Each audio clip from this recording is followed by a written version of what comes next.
Olá, meus irmãos, meus amigos. Estamos aqui mais uma vez debaixo das infinitas misericórdias do Senhor, falando sobre um assunto de suma importância na vida de todos os salvos: a santificação. Vem a pergunta: sem a santificação ninguém poderá ver a Deus, lá do texto de aos Hebreus. Então nós estamos mostrando o que é a santificação. A santificação não tem poder para tirar a salvação, como nada tem poder para tirar a salvação. É impossível um salvo perder a sua salvação. Mas a Bíblia exige a santificação. Então a santificação é esse processo de crescimento, amadurecimento da fé, da salvação progressiva. E nós queremos mencionar hoje, a Bíblia registra a falha de muitos homens de Deus, mas também registra a restauração desses servos. Vamos ler um verso aqui em 1 Pedro, capítulo 1, verso de número 15, que diz assim, mas como é santo aquele que vos chamou, sede vós também santos em toda a vossa maneira de viver.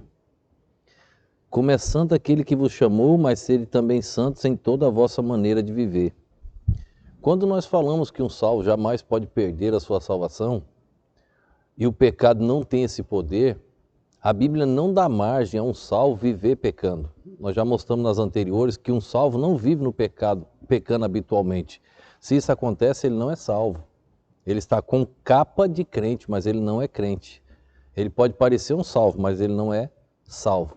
Agora veja só, olha o que aconteceu com Davi. Davi pecou, Davi chorou, Davi escreve um salmo chorando. No Salmo 51 ele pede a Deus, Deus me devolve a alegria da salvação. Não a perca da salvação, mas a alegria. Ele perdeu a alegria da salvação. Só que a Bíblia mostra que ele se arrependeu e Deus restaurou a vida de Davi. Então a Bíblia mostra as falhas, mas também mostra a restauração dos servos de Deus. A Bíblia mostra Pedro, um homem que negou o Senhor, que disse que morreria, depois negou o Senhor, daqui a pouco aparece Pedro arrependido chorando. Deus mostra a falha e mostra a restauração do servo de Deus. Pedro perdeu a salvação? Não, mas mostra o arrependimento. Então precisa se arrepender e estar sempre próximo do Senhor. A Bíblia mostra Salomão, quantos provérbios Salomão escreveu, fazendo referência aos seus próprios erros. Quando ele diz, achei uma coisa mais amarga do que a morte, a mulher, ele está fazendo referência àquelas mulheres que enganaram ele, que ele aceitou a lei do engano. Mas a Bíblia mostra a restauração de Salomão e Deus o permite escrever maravilhas que são os provérbios e outros materiais que o sábio Salomão escreveu. A Bíblia mostra, irmãos, o pecado de Sansão, um homem que Deus separou, um homem que matou 1000 homens, o homem mais forte que existiu. Mas de repente o pecado, uma mulher, acabou abalando o coração de Sansão. Não foi Dalila a primeira. Ele teve uma primeira que ele casou, ele teve uma segunda, uma prostituta que os fariseus tentaram prender, e na terceira vez foi com Dalila. Ele acabou se envolvendo no pecado. Já o caso de Sansão, ele pediu a Deus que ele pudesse, de alguma maneira, glorificar o nome do Senhor naqueles que estavam zombando de Deus, mas que ele morresse junto. E ali ele derrubou aquele ginásio, aquele local onde eles assistiam e zombavam de Deus pela vida de Sansão, e ali morreram milhares de pessoas. Por quê? Porque estavam zombando de Deus, e Sansão porque brincou com o pecado. Então veja, Deus mostra a queda, mas mostra a restauração também dos seus servos. O pecado de um salvo é diferente do pecado do ímpio. Quando um salvo peca, o Espírito Santo o incomoda, é a santificação. O perdido peca, ele não tem o Espírito Santo para incomodá-lo. O salvo, o Espírito Santo habita nele, como nós vimos já anteriormente, o templo do Espírito Santo. Assista as anteriores aí, 4 ou 5 sobre santificação. É muito importante. Passa para os teus parentes, passa para os crentes que você conhece, vai ajudar bastante. Então veja, o pecado do ímpio é diferente do pecado do salvo, porque o salvo ele tem o Espírito Santo para incomodar e mostrar que ele está errado. Vamos ver um texto aqui em 2 Coríntios capítulo 7, verso de número 1.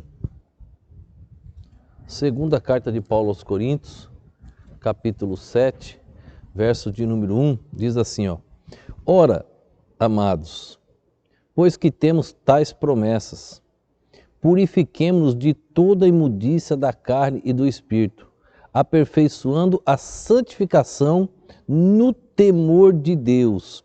Aperfeiçoando a santificação no temor de Deus.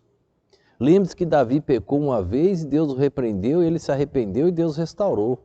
Davi não ficou pecando habitualmente, como diz lá em 1 João capítulo 3, verso 6, verso 8 e verso 9, e capítulo 5, verso 18. Não, ele foi um pecado, aquele pecado de João capítulo 1, verso 8, 9 e 10, que ele mostra lá uma única vez. Ele não ficou na prática do pecado, ele tinha uma vida com Deus. O pecado o incomodou e ele se arrependeu. Então, quando o pecado não nos incomoda, é muito triste. Nós estamos correndo o risco de não sermos salvos. Então, aqui ele diz, ó: Ora, amados, pois que temos tais promessas, purifiquemos de toda a imundícia da carne, do espírito, aperfeiçoando a santificação no temor de Deus. E para finalizar, Mateus 5:48. O Evangelho segundo Mateus, capítulo 5, verso de número 48, que diz assim: Sede vós, pois, perfeito, como é perfeito o vosso Pai que está nos céus. Olha a exortação que a Bíblia nos faz. Sede vós perfeito, como é perfeito o vosso Pai que estais nos céus. Para isso que a Bíblia nos exorta, para buscar esta perfeição. Chegaremos no topo máximo? Não, nesta terra não. Mas saiba que em Cristo Jesus nós devemos buscar esta perfeição, mesmo aqui nesta terra.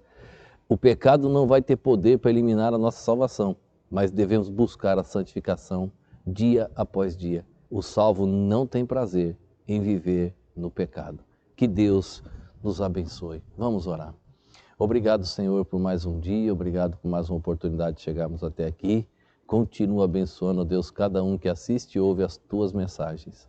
Ó Deus, que elas venham falar aos corações de cada um, transformar vidas e que o teu nome seja glorificado em cada lar, em cada família.